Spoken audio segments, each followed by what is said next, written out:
I mean, I love Chicago. That's the city where I set up my family. It's the city where I set up my studio. The significance of the places I paint are, I mean, simply they're the places that I frequent. And they just have a lot of character. Danny's Tavern and places that I've had different memories in, and you know, bars with where the owners live upstairs from the bar. That it's just places that I've had fond memories in, and I think people can relate to more than, you know, something on the Mag Mile. There's a lot of nostalgia in the places that I paint. Yeah, it's nice to highlight those places that don't exist anymore to keep them alive in a way. The Green Room is a place that I've just found myself at after long bike rides.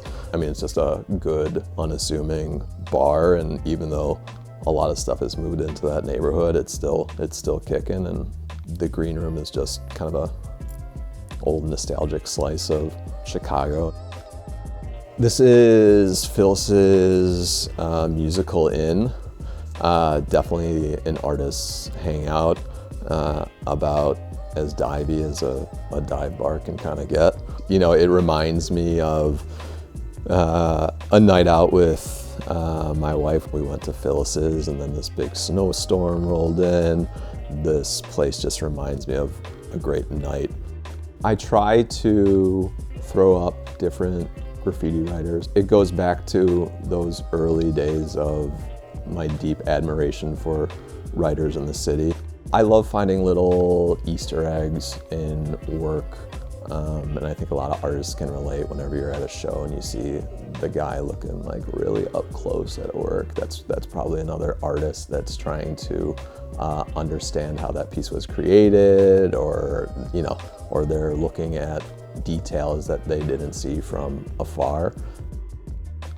It's kind of my purest language is the places that I paint, painting just in general, and a lot of my experiences are in these places that I highlight.